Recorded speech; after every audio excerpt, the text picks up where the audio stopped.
everybody, it's me, Resi Bell. I forgot my name, I'm sorry. Resi Bell. Finally getting a chance to sit down and record to tell you guys about one of my favorite book series of all times, the Mercythompson novels by Patricia Briggs. Right here, you see I have the very first one, Moon Called. I read it recently and highlighted a whole bunch of stuff and made notes so that I could tell you guys all about it. So the very first thing that I came upon, the very first quote rather, one of the drawbacks in running a one-woman garage was that I had to stop and start every time the phone rang or a customer stopped by. It made me grumpy, which isn't a good way to deal with customers. My faithful office boy and tool wrestler had gone off to college, and I hadn't replaced him yet. It's hard to find someone who will do all the jobs I don't want to. Mercythompson starts off being a genuinely cool woman. Like, she is down to earth and super neat. I'm not gonna lie to you, some sections in this entire series, not a whole lot of it, but there are some that feel very not like other girls. But I think Patricia does a really good job of not making Mercy a not like other girls girl. It does get a little not like the other girls with her at some points. Of course, she complains about always being stuck in the middle of things. But if you know coyotes, they're much like foxes in the sense that they have to get into everything. They're curious. They want to know, you know? And she is a coyote, after all. Here, some new boy had come in and asked her for some under-the-table work. And she said, I didn't realize he was a werewolf at first. My nose isn't at its best when surrounded by axle grease and burnt oil. And it's not like there are a lot of stray werewolves running around. See what I wrote here? She doesn't make us wait to get to the interesting stuff. She starts with the interesting thing and then tells you how she got there. And that personally just works for me because I have ADHD. And if you don't lead with the excitement, I will get bored.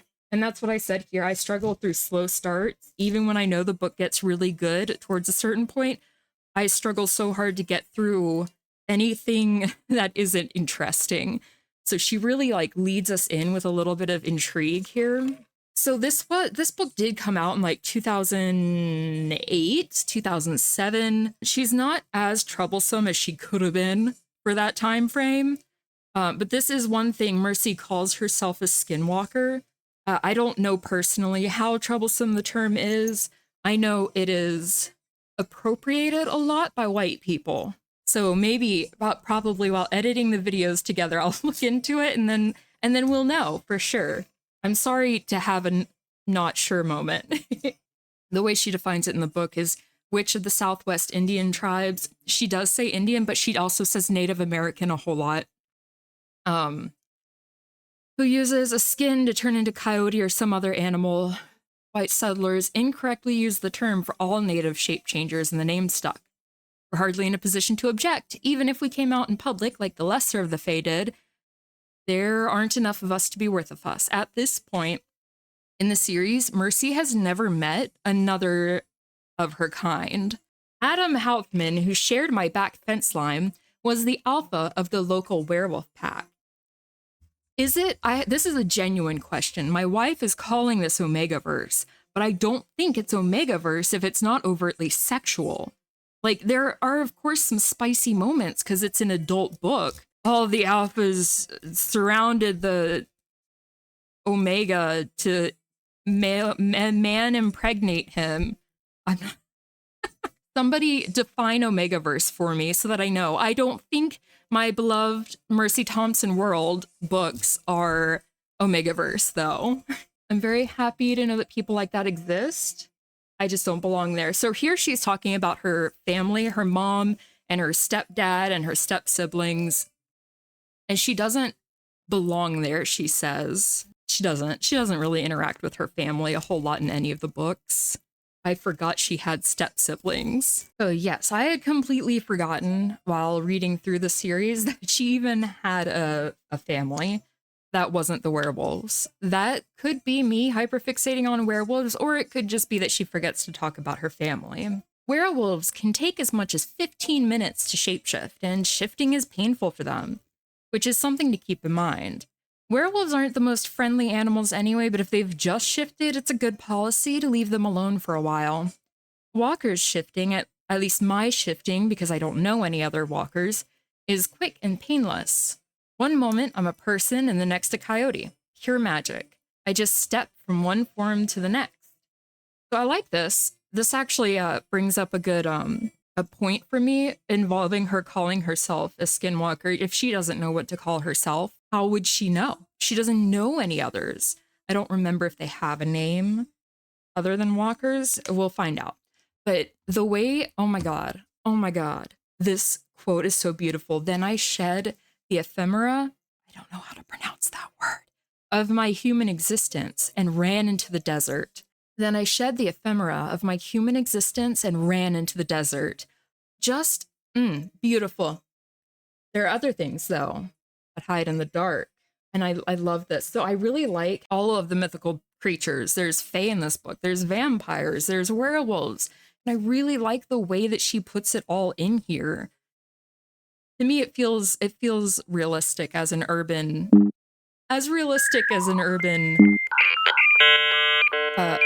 urban fantasy can be. She goes to church for fear of vampires, not like because she's a super mega Christian, but because she's afraid of vampires. It's fair.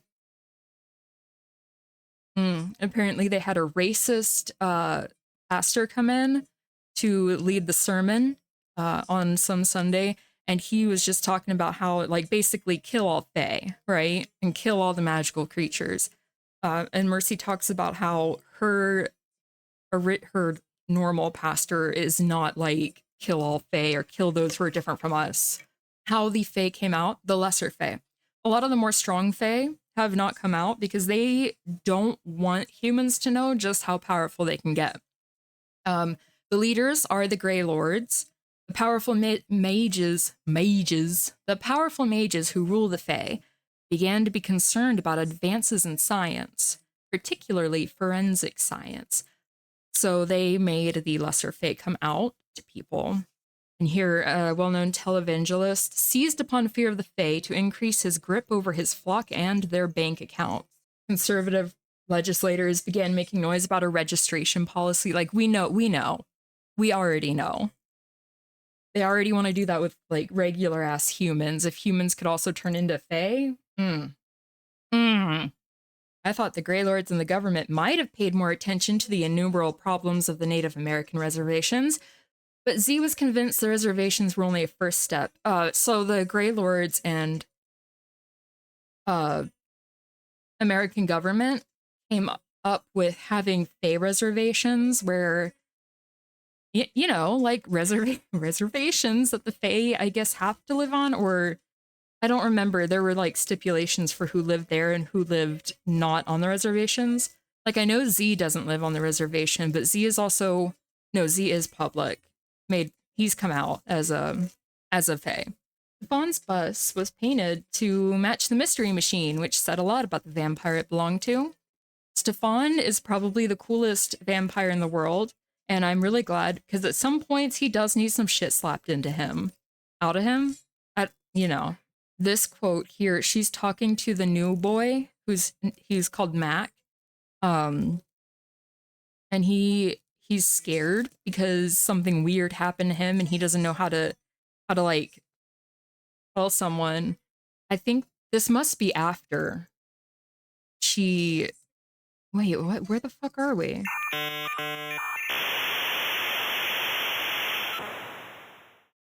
This must be after some government people came to get Mac, and they were just gonna take him, I guess, to do some whatever experimentation they were doing on new werewolves. And so she ends up turning into a coyote, and she ends up murdering a werewolf, which is unheard of. Werewolves have fast healing, and so even though she tore his jugular artery, he should have lived if he had taken a step to think about it, but he chased her down until he bled out and did not let his wound heal. So here she's talking to Mac and she's like, hey, I can turn into a coyote. So you tell me anything, I'll pretty much believe it. And of course, women's liberation hadn't made much headway in the world of werewolves. They do touch on this, on the anti-feminism on the misogyny in the werewolf like community. They do touch on that later on in the series as well. It would have been flattering, I thought, except at least one of them was talking about dinner and I wasn't sure about the other. What did they say? Something like, she's mine. No, she belongs to me, or something to that effect. It's not here a sexual thing. He's saying it that, you know, so that the young wolf doesn't eat her. Because by order of the Merrick, who is the leader of all the werewolves, Adam is supposed to protect her. Adam, he's new and untaught, a victim. I kept my voice quiet so I didn't add to the excitement. I really enjoy throughout the books, Mercy, I mean, of course, she has her stupid moments of like blind bravery or you can't take my people from me, so she'll run out to save them. But for the most part, she's a smart main character. She doesn't exacerbate the problems and she knows what's up. She's a 32-year-old woman. 32-year-old woman. So it's not like this isn't a teenage book, you know? It's not for babies. Oh no! Oh, fuck. Ignore this. Werewolves, like other predators, respect bravado. If you're too careful not to anger them, they'll see it as weakness, and weak things are prey. She's talking about how she does stand up to the werewolves, and she does not, like, back down when they're trying to put her down, because they'll respect your bravery, like, they'll respect you if you don't run and cower from them. I can't say enough how much I love Patricia Briggs's world building, character building, everything. I am not a capybara that knows anything about guns. How do I say 444 Marlin? That's the gun she has. She pulls it out. I forget for what, in case more science guys come to steal werewolves. 444 Marlin? I don't know. And is that a good gun? I don't know. I don't know. I know nothing about guns, so you guys will have to tell me. I'd only seen, oh my god, his cute little wolf form. I'd only seen Adam's wolf form 4 or 5 times. His body was a deep silver, almost blue with an undercoat of lighter colors. Like a Siamese cat's, his muzzles, ears, tail, and legs deepened to black, so he's a cutie patootie. Would pet. Would love. A Vanagon resembles nothing so much as a Twinkie on wheels. 15-foot long, 6-foot wide Twinkie. Okay.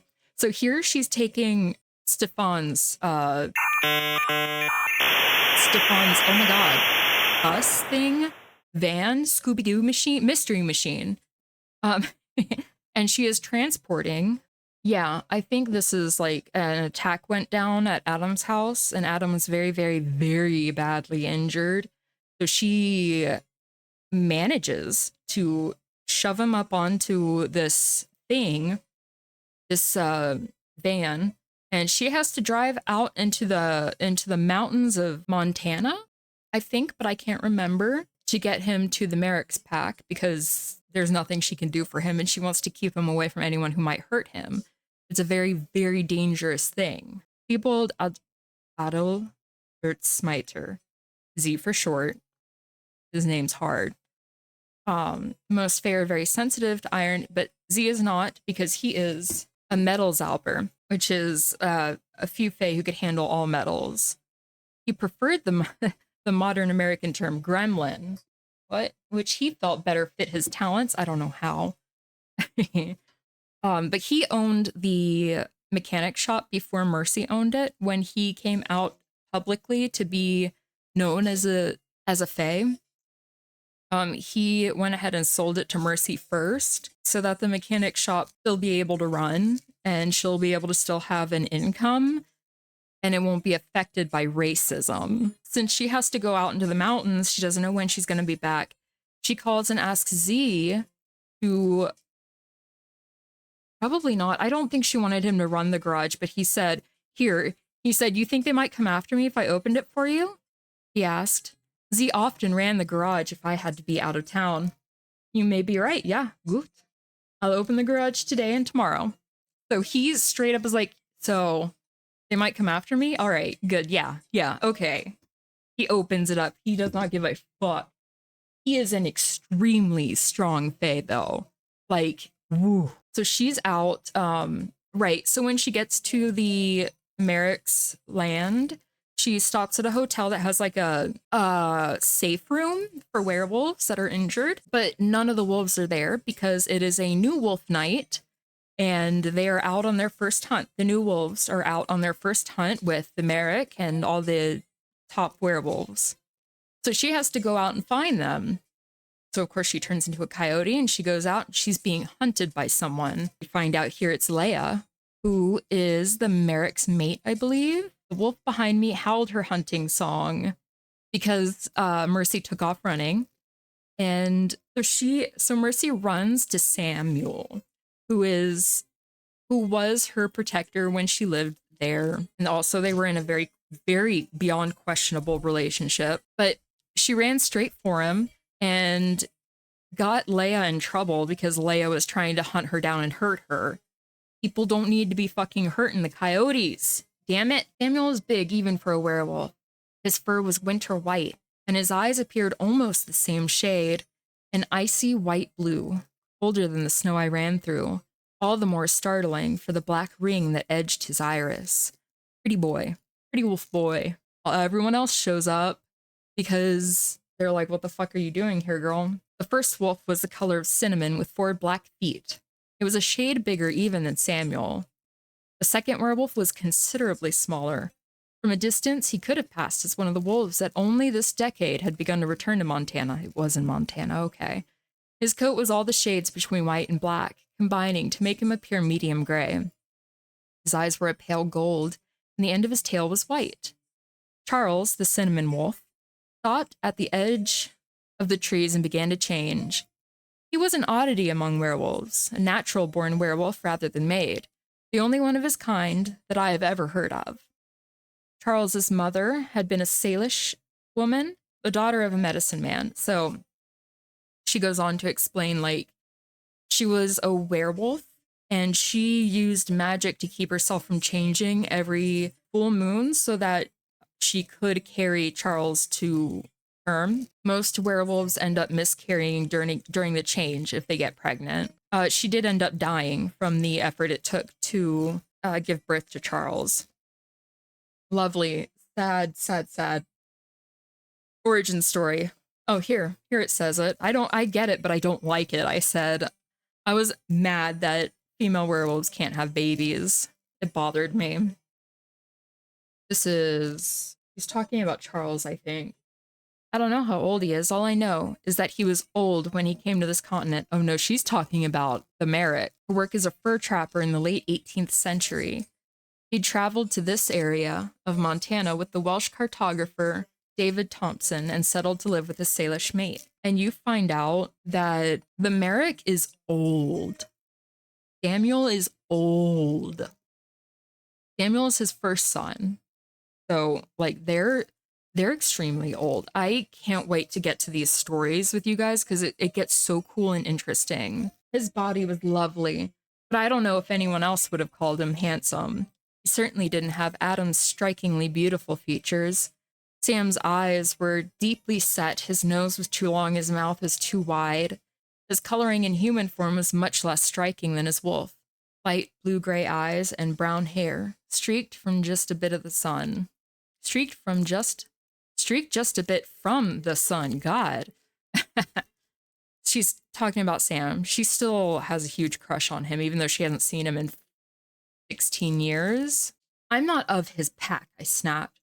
That has always been made perfectly clear to me. It means I didn't have to obey Bran then. I shouldn't have, and I knew it at the time. I'm sorry.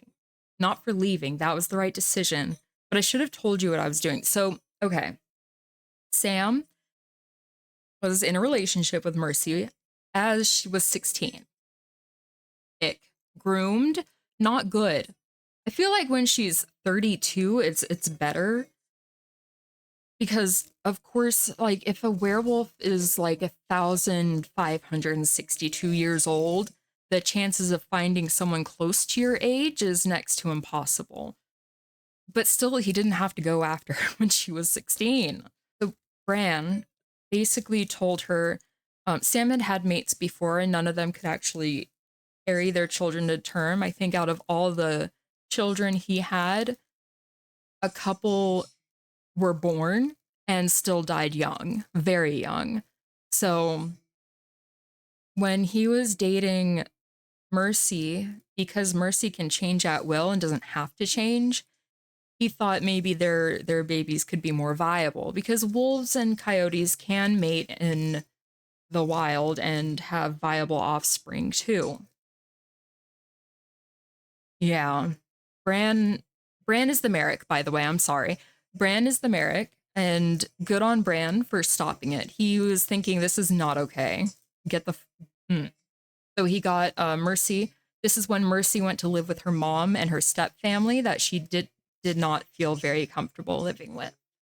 I guess because Sam was really heartbroken when Mercy left without telling him anything, but I think Sam needs to get over himself here.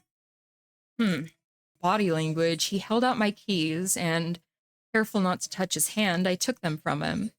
He smiled as if I'd done something interesting, and I realized I shouldn't have been so careful. If I had felt nothing for him, touching his hand wouldn't have bothered me. Living among normal humans, I'd forgotten how difficult it was to hide anything from werewolves. I absolutely love how important body language is in all of the character interactions. Like, everything is important. Beautiful. I love body language. So having a book that focuses so much on body language is really exciting. My foster mother had liked to say, never starve a werewolf, or he might ask you to join him for lunch. She'd always pat her husband on the head afterward, even if he was in human form. She was raised by her foster mother and father. I think her foster mother tried to change and ended up failing. She died. And so her foster father went and, because he could not live without her, and essentially they ended up leaving Mercy on her own at 16. Bran is scary. He's a little psychic, at least that's what he says if you ask. What that means is he can talk to any werewolf he knows mind to mind. That's why Charles is able to be a spokesperson out in the woods. Bran uses that ability, among others, to control the North American packs. He claims it's all one way, that he can make people hear him but not the other way around. We don't know. Bran is a fucking mystery. I love him, though. I have a major crush on him. I don't like lies, said Bran, and I knew I'd failed to keep the pain of his revelation from my face. Not even lies of omission. Hard truths can be dealt with, triumphed over, but lies will destroy your soul. Me too. Same. I wrote that. Same. He looked as though he had personal knowledge. This distaste leads me to meddle, or perhaps I should step back. Same. Same on both accounts. I fucking hate lies. I hate lies. So also I kind of also will end up meddling where I shouldn't, just to bring the truth to light. Suicide is difficult for werewolves. Even silver bullets don't always defeat the wolf's ability to heal itself. Decapitation is effective, but rather difficult to achieve in a situation. Drowning works very well. Werewolves are very densely muscled. They tend to have a difficult time swimming, even if they want to, because, like chimpanzees, they have too much muscle and not enough fat to float. So that's how her foster father self-exited. Do you remember the last time you and I talked? Who was talking to her? I don't have... Even if he wasn't insisting on protocol tonight, it felt awkward to be standing while he was sitting in the chair. This has got to be Bran. Too young for him. Oh, yeah, it's Bran. And too young to know what it was that he wanted from you. When Bran had caught Samuel kissing me in the woods, he'd sent me home, then shown up the next morning to tell me he'd already spoken with my real mother, and she would be expecting me at the end of the week. He was sending me away, and I should pack what I wanted to take. The minute Bran caught them, he sent her away, partially because he thought Sam's motivations weren't pure. Well, they weren't, because she doesn't really touch on the age of Mercy at the time. Or if they did, I forgot to forgot to highlight it, and I'm not going to go looking for it right now. She's 32 now. Oh, and here they're telling us why Samuel wanted to date her, because, you know, babies. He wants babies. Did they say how many babies he had? How old Sam is? He's nearly as old as I am. This is Bran, the Merrick, talking. Samuel is old, he said. Nearly as old as I am. His first wife died of cholera, his second of old age. His third wife died in childbirth. His wives miscarried. 18 children between them. A handful died in infancy, and only 8 lived to their 3rd birthday.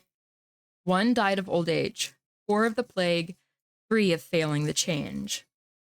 He has no living children, and only 1, born before Samuel changed, made it to adulthood. Like, I can understand his motivations, but also I don't think it would have fucking hurt him to wait until she was of legal age. Oh, she does bring it up. She says something like, he came from a time when marrying a girl at 16 was regular, and sometimes the older wolves kind of get mixed up, kind of. It's not okay. He could have waited. You aren't the only one who has mistaken Samuel for a young wolf. Samuel acts very, very human, very... Oh, here. Oh, they said it right here. I did highlight it. In the days Samuel walked as a human, it was not uncommon for a 16-year-old to marry a man much older than she. Sometimes the world shifts its ideas of right and wrong too fast for us to keep up with it. I don't really think that's what was happening. I think he was blinded by the possibility of having babies. I think he was blinded by that because, here we go. I forgot what I was talking about before, but here, Bran holds him accountable. There were some things I didn't know to tell you. Bran smiled, but it wasn't a happy smile. I sometimes believe my own press, you know? I forget that I don't know everything. 2 months after you left, Samuel disappeared. He was angry at your interference? Bran shook his head. At first, maybe, but we talked that out the day you left. He would have been more angry if he hadn't felt guilty about taking advantage of a child's need. Her need to be loved because her foster parents died. And he knew what you would have felt about it, whether he tells you himself or not. Don't make him out to be the victim. Right here, he's saying to Mercy, don't make Sam out to be the victim just because he wanted babies that lived and was grieving his children and his ex-wives. Don't make him out to be the victim because he still took advantage of a child's need to get what he wanted. So I appreciate this. There we go. Okay, so Bran did, in fact, stop it for good reasons. He was grieving over his lost mate. For some people, it's kind of mixed a little bit. The humans and their wolves are like the same, but they're also separate beings. And Samuel's wolf still grieved over losing his mate in Mercy. So he had to go be depressed for a while. He went to school to be a doctor, even though that's kind of a hard job because all the blood and stuff makes him want to eat. Here, Adam and Mercy are neighbors with maybe a friendly bond. Even if he was ordered to protect her, he still respects Mercy. I appreciate their relationship. Let me see what the f I just did. How well does Bran know you? Asked Adam quietly. Oh, by the way, Samuel, being a doctor, he had to go in and like fix Adam up. Because Mercy didn't set the bones, they started to heal the wrong way, so he had to re-break the bones. And he, like, kind of snaps at Mercy while he's taking care of Adam. And Adam is like, hey, shut the f up. He's a wolf at the time. I think he, like, growls or snaps at Sam, which is saying something because Sam is an extremely dominant wolf who's, like, up here in the hierarchy, and Adam's, like, down here. But Adam doesn't take any shit and doesn't take it when people are giving her shit. So here we go. Well, he's used to dealing with people who listen when he tells them something. Mercy, he's right though. You aren't up to dealing with werewolf business. Seems to me that she's been dealing just fine, Adam said mildly. She killed 2 of them in as many days and came out of it without a scratch. Luck, said Samuel. Is it? In my rearview mirror, I saw Adam close his eyes as he finished in almost a whisper. Maybe so, but when I was in the army, we kept lucky soldiers where they would do us the most good. Adam respects Mercy. Respects her strength. I got chills a little bit. I really like Adam. He's my favorite. He's kind of stupid in some places. Like, he doesn't like to curse in front of women. Like, shut the up, dude. Adam wiped his fingers carefully on the damp towelette that had come with our chicken. Apparently, he didn't think it was finger-licking good. I think I just saved this because I thought it was funny. And here they are investigating who these crazy people are that have been kidnapping baby werewolves and experimenting on them. Right, said Samuel, that's the stuff. So take DMSO and mix it with a silver solution, and presto, the silver is carrying it through the werewolf's body, poisoning it as it goes so that the tranquilizer, in this case ketamine, goes to work without interference from the werewolf metabolism that would normally prevent the drug from having any effect at all. They're mixing silver into drugs to make it work on werewolves, because drugs don't typically work on werewolves. So they started mixing silver into it and it started to work. It's pretty bad. That's what they found in Adam's blood. Who is this talking about? A lone wolf. I swear, I forget so much. And it's been a while since I actually read it. Like 2 weeks. I can't remember shit past 30 minutes. Ugh. A lone wolf is a male who either declines to join a pack or cannot find a pack who would take him in. Gay wolves, because a lot of werewolves are not homo-friendly. I'm so sorry. What? They're not allies. They're homophobic, right? Adam is not. Adam is actually best friends with Warren, who is the gay wolf in his pack. Warren wasn't able to find a pack that would take him in until he met Mercy, and Mercy introduced him to Adam, who took him in and was like, okay, yeah. I think he is Adam's third. So in the hierarchy of the pack, it goes Adam. Oh shit, what's his name? Daryl, I think. And then Warren is right here in the third. He doesn't, I like Adam, damn it. He didn't stay like, you know, one of them.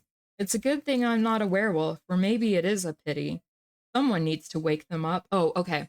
Because women get their rank in the pack from whoever their mate is. That's some bullshit. And here Mercy is saying, and this is some foreshadowing, let me tell you. I'm spoiling. Spoiler alert. Sorry. It's been out long enough. Hold on, I forgot. What? Someone needs to wake them up. Yeah. Some good shit right there. In the Columbia Basin, which included Richland, Kennewick, and Pasco, as well as the smaller surrounding areas, every business of vampires... The vampires... Okay. All of the supernatural creatures have to pay the vampires protection money. And yes, just like the mob, the vampires only protect you from themselves. I think Adam's pack does pay, but not like out of fear. I don't remember though, so we'll never know unless you read the book, or I did in fact highlight it later. Here she's talking about where she met Warren and how she met Warren. She hadn't met a werewolf since she left Montana, and then she found one working the night shift at the local Stop and Rob. He'd given me a wary look, but there were other people in the store, so he accepted my payment without a word. Warren and I waited with the battered pair. Oh yeah, they saved a battered woman from her abusive, disgusting boyfriend, and Warren went and scared him so that he left. See, right here, with a speed, and her husband drove away with a speed indicating either terror or rage. So regardless, I don't care if he was angry or scared. I'm glad they saved her. Warren, good man. Mercy, good woman. Adam, good man. He was also a lone wolf. It had taken him a while to trust me enough to tell me why. Perhaps in other ages, in other places, it wouldn't have mattered that he was gay. But most of the werewolves in power in the US had been born in a time when homosexuality was anathema. I don't know how to say this word, but I'm going to say it. Anathema. Even punishable by death in some places. Here, the desolation in Warren's face is him not being able to have a pack. He wants to be in a pack, but no one will take him. And so this is her talking about how she got Warren to join Adam's pack. At the end of it, Adam told Warren he didn't care if a werewolf wanted to screw ducks as long as he listened to orders. Not actually in those words, if Warren's grin as he told me about it was an accurate measure. Adam uses crudeness as he uses all his weapons. Seldom, but with great effect. I suppose some people might think it odd that Warren is Adam's best friend, though Daryl is higher ranking. But they are heroes. Both of them. 2 peas in a pod. Well, except Adam isn't gay. Close enough though, right? Right, so she's calling Warren, I believe. And werewolves can usually hear what's happening on the conversation you're having on the phone right in front of them. So she says, "Excuse me," I said. "This is my phone call. Would you all please pretend that it is a private conversation? That includes you, Warren. Quit listening to the other people in my van." "All right," agreed Warren. Having heard Adam, his voice relaxed into its usual lovely South Texas drawl. "How are you today, Mercy?" he asked sweetly.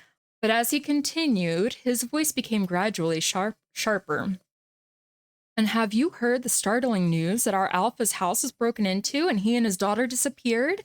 That the only clue is the phone message left on the damned Russian witch's phone? A message that she has refused to let anyone else listen to? Rumor has it that the message is from you and no one can find you either." He's very upset. They're so cute, though. They're definitely best friends. Kyle is Warren's lover. I wasn't as civilized as... Oh, what happened? All right, here's what happened, right? Kyle shows up and basically they can't tell... Warren cannot tell Kyle that he's a werewolf. Because you can't tell a partner other than like a married partner that you're a werewolf. And since, you know, gay men couldn't get married... Yeah, gay men could not get married.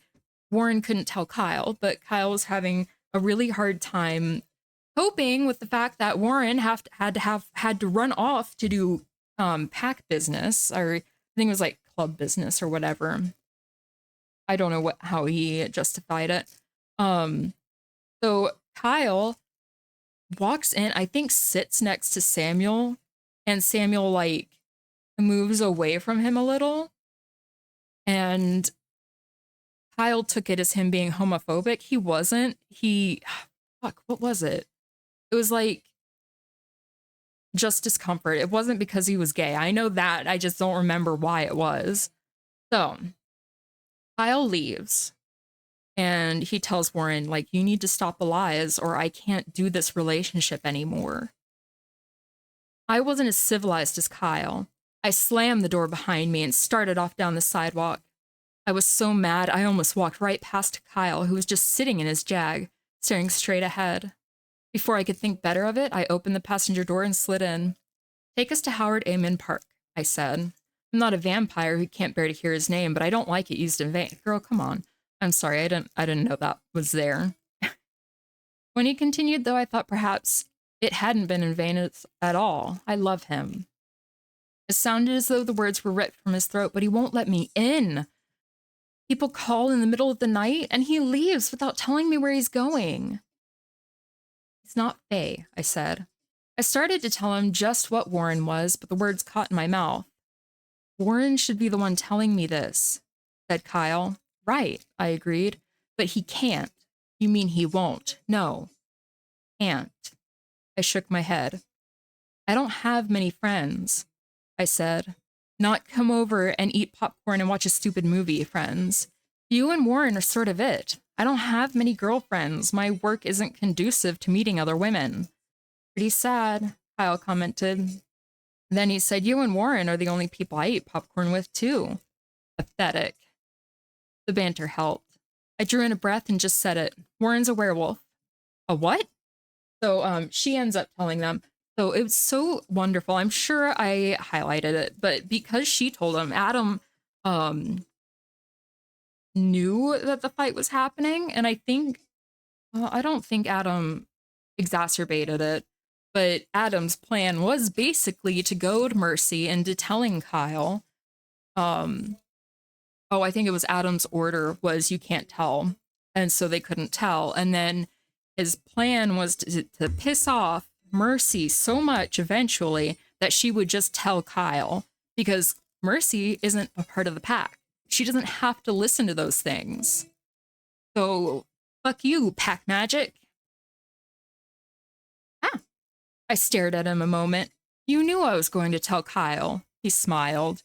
Let's just say that I thought I was going to have to come down and order you not to tell him, so you would storm out the door before Kyle drove off. Adam wanted Kyle to know. It's just a rule. I understand the rule.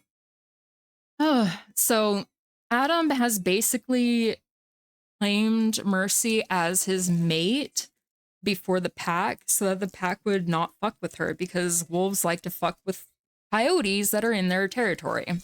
So I think right here she's telling Sam that it's not really a relationship.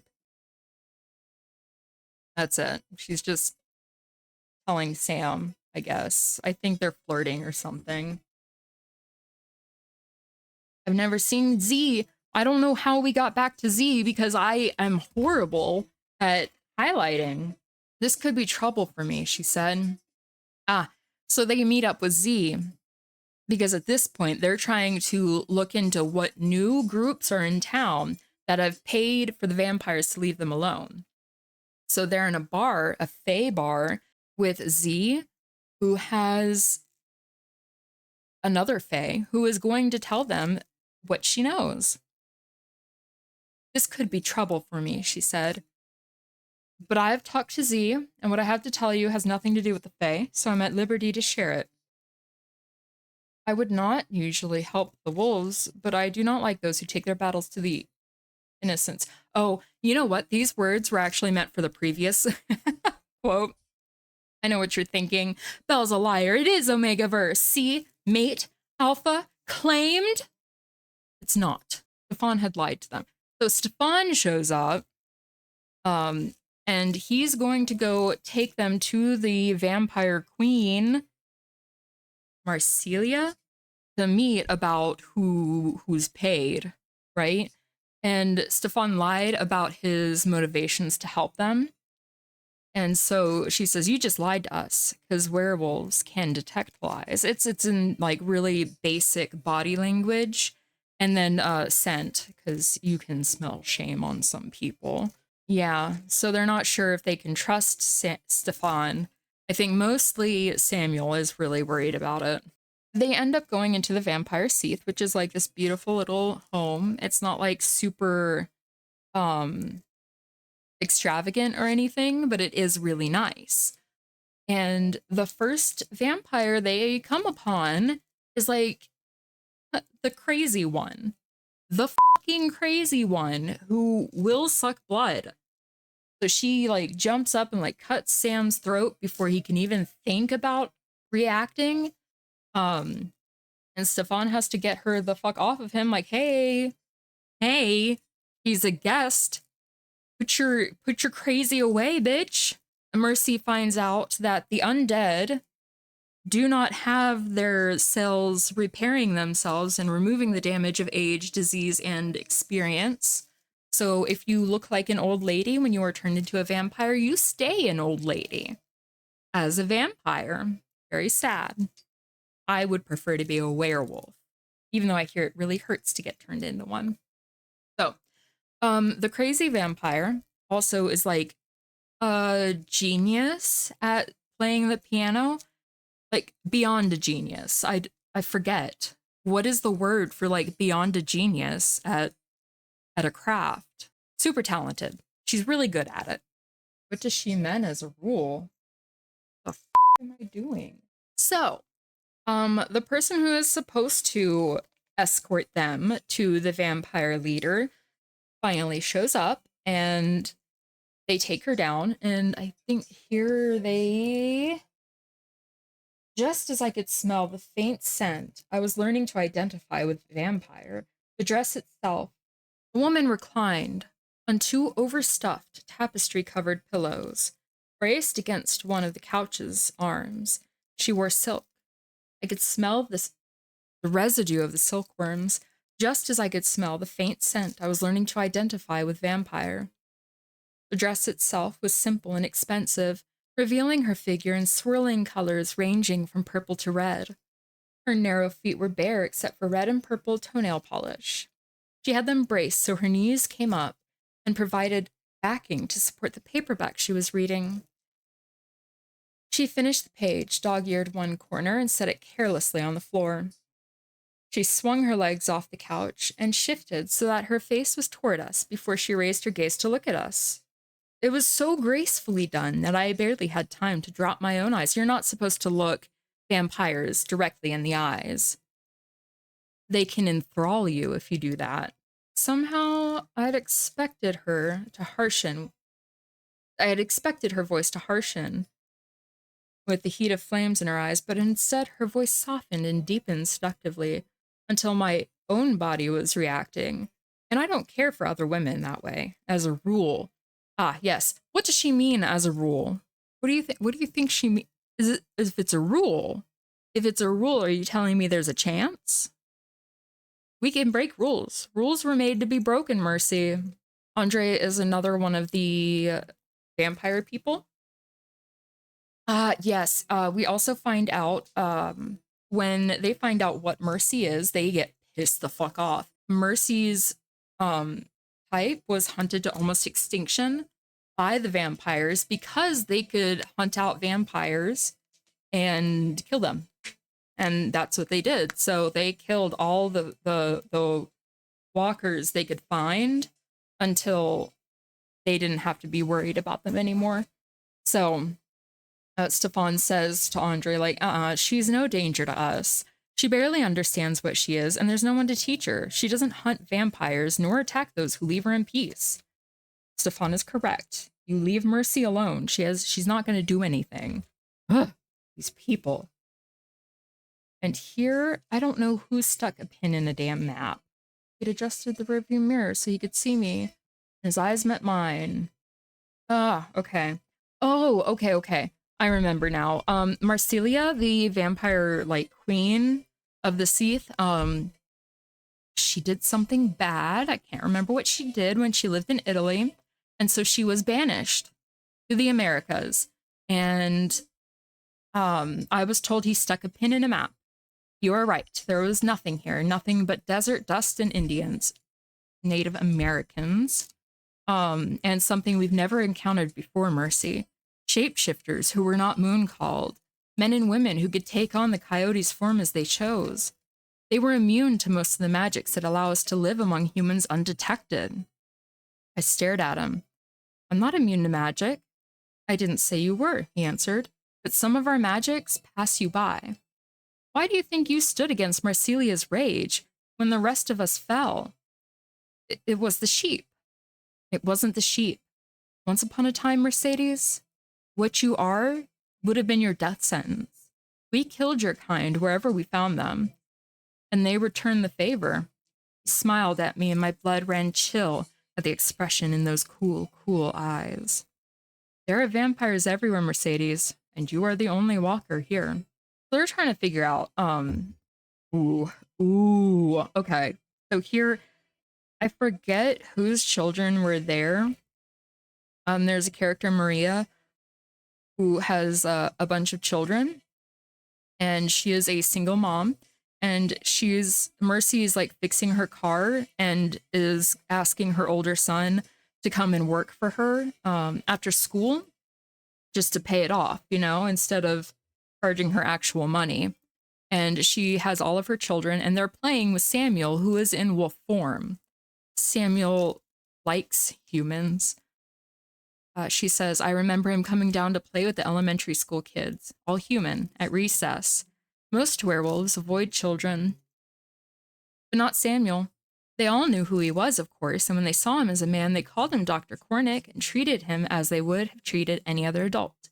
But when he came to school as a wolf, They put him to work, playing pony, runaway dog, and ferocious but loyal wolf friend. He did it with the same fierce enjoyment as the children. I don't think he is, like, legitimately a pedophile. I think he just saw a chance in Mercy. Just to make that clear, he's not playing with the children and, like, trying to look for a new mate or anything in the children. Oof. They're in the van. Where the fuck are they going? Samuel levered his bulk up on the front passenger seat. I just thought this was a cute moment. And his head out the window, flattening his ears against the tear of the wind. Stop that, I chided him. Keep all your body parts in the van. He ignored me and opened his mouth, letting his tongue get swept back like his ears. After a while, he pulled his head in and grinned at me. I've always wanted to do that, I confessed. Maybe when this is all over, you can drive and I'll stick my head out the window. He turned toward me and let his front paws rest on the floor between our seats. Then he stuck his nose in my midriff and whined. Stop that, I shrieked and slapped his muzzle. That's just rude. I have to make sure I didn't highlight the rest. Oh, God. What the f is happening here? I think they're driving to Warren's place. Because that's where Adam is. He's still healing. And he's over here. Samuel is obsessing over a paw tattoo that Mercy has on her midriff, and I'll show you on the cover of the book. They have it on there, and he thinks it's for him, and she says no, that's a coyote paw print, not a wolf paw print. You're not that special. And when they get to Warren's, so all the wolves are there, and there's a fight about to break out because Warren's not about to say shit to Daryl, but Daryl's the second, so he should know what the fuck is going on, right? And so there's some werewolves sitting outside doing some of the little bit of werewolf magic that werewolves have, which is to make an area quiet so that they don't wake people up with their fights. And Mercy's trying to get in, and I don't remember her name. Ariel. Her name is Ariel.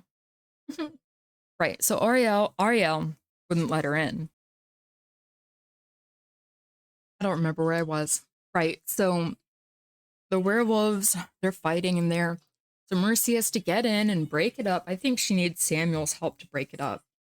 And they find some information and they go running off, leaving Mercy behind to go find Adam's daughter. I'm so sorry. Earlier during the attack, way earlier in the book, Adam's daughter, Jessie, had been kidnapped by whoever attacked Adam. And Bran calls her trying to find them. He's like, Samuel's missing? No, they haven't bothered to check in with me. And he says, good. Obviously not surprised that they hadn't seen fit to keep me updated. Rude. And here Bran is planning on having all the werewolves in North America come out to the public. He said his contacts in the FBI laboratories tell me that our existence is an all but open secret right now.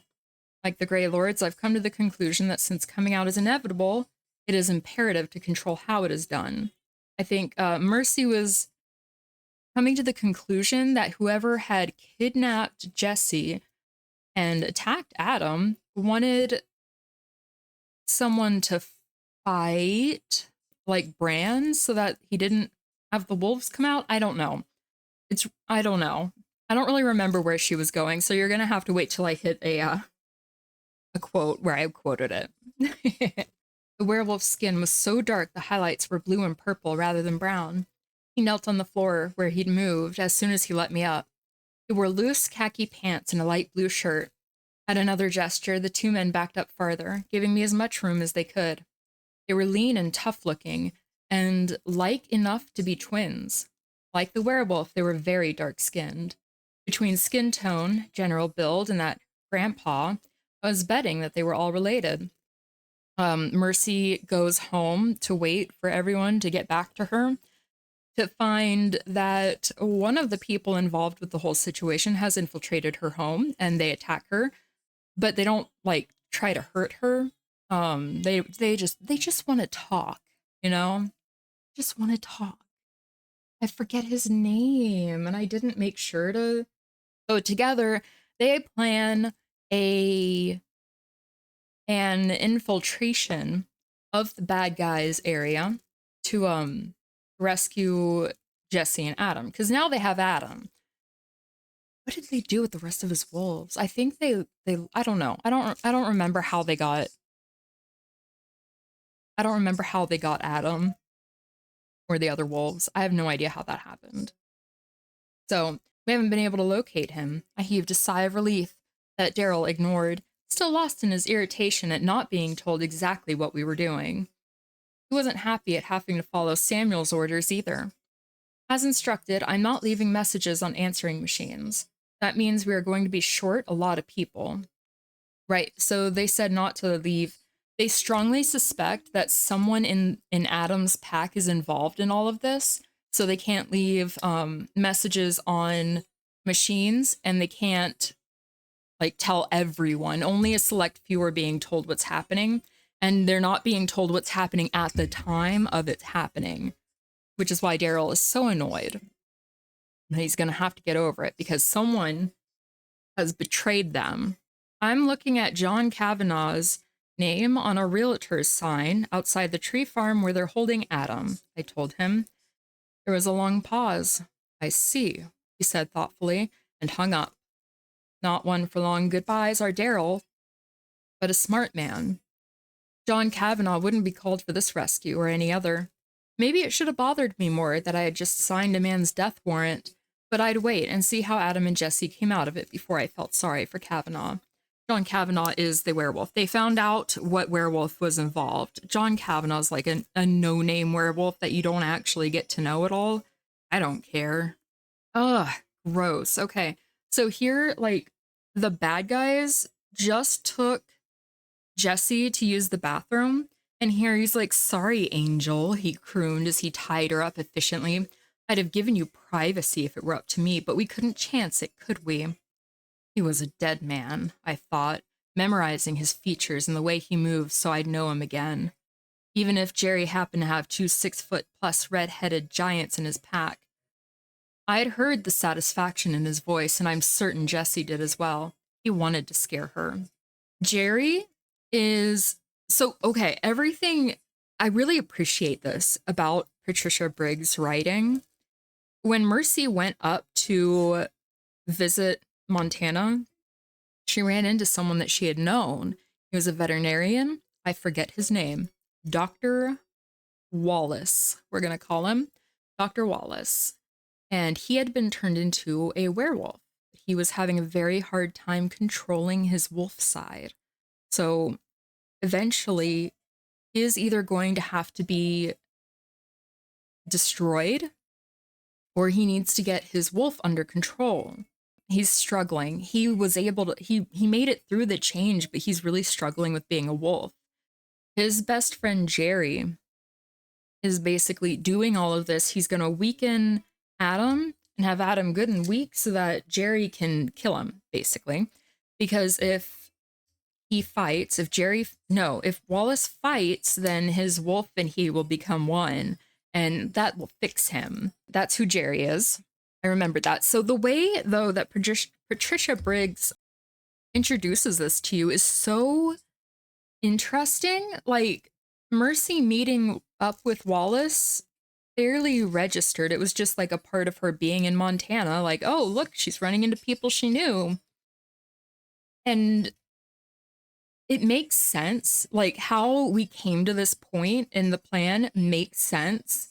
But I like that it wasn't in your face about what was going on. I don't know if other people are going to appreciate that as much as me, but I certainly appreciated it. It was not boring, and when we finally get around to it, it makes so much more sense, and it feels good, okay? I'm not good at telling stories or taking quotes out of books, apparently. I suspect I'll get better at that as I do it more. So here, this fucking disgusting guy Mercy says, all it had taken was the sight of that bruise and I was ready to do murder. You? I don't know why she says you. I don't know.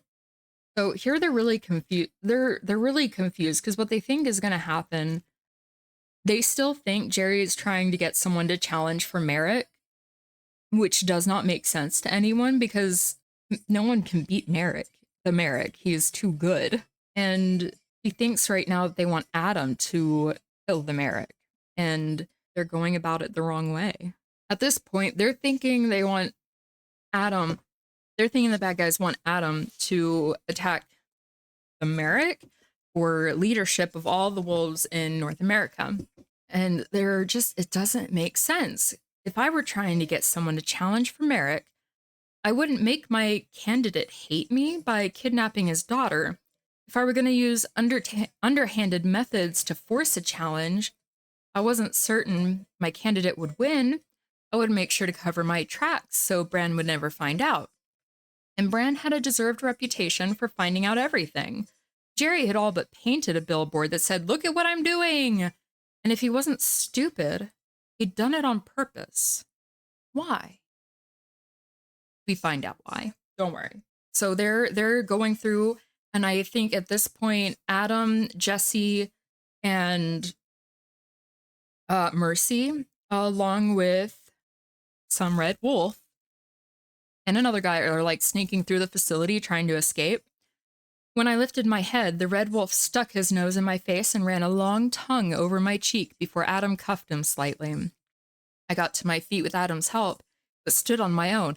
And I was over here like, who the f is the red wolf? Where did a red wolf come in? Who? What? I was very confused. I went looking around the book. I wasn't supposed to know who the red wolf was. So I didn't need to be flipping through the book trying to find out what I missed. I didn't miss anything. Ben was the red wolf. Ben, the psycho killer from London who had saved us, saved Adam twice.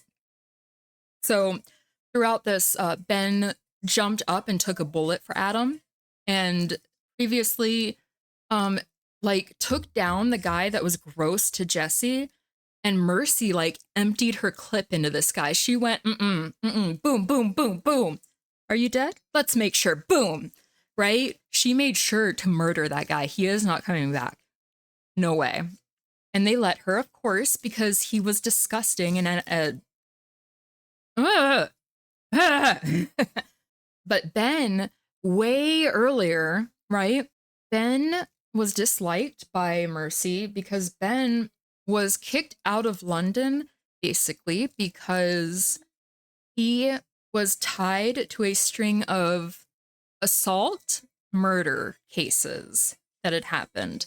So she was very surprised that it was Ben who was doing a good job. He was being a good dog. You can call him Benny now. They linked him to it. And you find out later that he didn't do it. He actually is very respectful. He just likes to make gross jokes. I don't think like really gross jokes. I don't remember though either. What happened? Oh yeah. Oh, I forgot about this. A witch. They have a witch working with them, and they think it's Elizaveta, the witch who works for the pack to clean up like whenever they make a big mess and like they need someone to come clean up a body. She's the one to do it. And so they had thought that she was involved with the bad guys. And here Mercy is talking about how the magic rushed through her like a stream of feathers, making me shiver and gasp. Then it paused, and as if it were a river of molten iron, and I a magnet, all the magic flowed back into me. It was death magic, and it whispered to me. It held a voice, not Elizaveta's voice, but it was someone I knew, a man. The witch wasn't Elizaveta at all. It was her grandson, Robert. So her fucking grandson got into this. I don't know. I don't think she gave me any like details as to how he got involved. I think because witches would be out of work if people knew that werewolves existed. No, they wouldn't. Dead bodies still need to be cleaned up, whether people know about werewolves or not. Jesus. Okay, so here they're talking to Jerry, and I think he might be telling I don't know. Here we're finding out stuff, so I'm just going to read it. It wouldn't have mattered, Jerry sounded certain. Either to protect me or avenge me, my father would challenge Bran. Ah, okay. So Jerry, must be his son, Wallace's son, I think. And he once, even before he was a wolf, my father was the Merrick's man. He respects him and trusts him. Bran's betrayal, and Dad would see it like that, could have only one answer. Only Bran could unite my father, wolf and man, against him. Dad loves him. If Dad and his wolf face Bran in a fight, they'll do it as one being. Bran told me that it would only take one time for my father to be safe. If Dr. Wallace, hey, I got his name right. If Dr. Wallace challenged Bran, Bran would kill him, said Adam. Which is true. Like, Bran would have to kill him. So regardless, I'm sorry, buddy, but your dad's gotta die. He's not adapting to the wolf life. Ugh. And this is like at the end, Bran didn't, of course, throw his wolves to the world and abandon them there. He's not one of the Grey Lords to force people out of hiding who don't want to come. So most of the werewolves are staying hidden, even though Bran found his poster child. You can't turn on the TV or open a newspaper without seeing a picture of the man who penetrated a terrorist camp to find a missionary and his family who'd been kidnapped. The missionary and his wife had been killed already, but there were 3 children who were rescued. There's a color photograph that made the cover of one of the news magazines. It shows David Christensen cuddling the youngest child, a little blonde-haired toddler with the bruise of a man's fingers clearly visible on her porcelain skin. Her face turned into his shoulder, and he is looking at her with an expression of such tenderness that it brings tears to my eyes. But the best part of the picture is the boy who's standing beside him, his face pale, dirty. When I first saw it, I thought he just looked numb, as if his experiences had been too great to be borne. But then I noticed that his hand is tucked inside of David's, and the boy's knuckles are white with the grip he has on the man's big fingers. David Christensen is one of the men that broke into Mercy's home to help her take down the bad guys. So they were working as missionaries. David Christensen is a lone wolf who does like missionary work, where he's like a hit for hire guy. He doesn't work for bad injustice, though. So he was pissed off when he found out that he was hired and then being used in such a way that was detrimental to the world, basically. He wasn't about it. That's why he broke into Mercy's home and was like, hey, we need your help. And here she finally meets up with Maria and says, hey, your son can come work for me. She's showing her son's name is Gabriel. It's very cute. He's a very good, hardworking man. I showed him around the office, which took all of 5 minutes. Then I sat him down at the computer and ran him through my inventory program and my billing system. I think I found Tad's replacement, I told him. I gave him my paperwork and he didn't even growl at me. Z raised his eyebrows. Tad never growled at you. Damn it, Mercy, can't you remember to give me the bills the day you get them? I quoted in my best Krabby Tad voice. You'd think someone raised around werewolves would know the difference between growling and swearing, Z observed. He put down his wrench and sighed. I'm worried about that boy. You know he got that scholarship so they could have their token fae to tow around and point out. So here we're touching on maybe some foreshadowing, as well as, because of course this isn't her last book. I think there's like 15 books, maybe in Mercythompson series. Potentially in the Mercythompson world, there might be more. There are more because she has another series that starts with Cry Wolf, I believe. Oh my god, another great series. We'll get to there.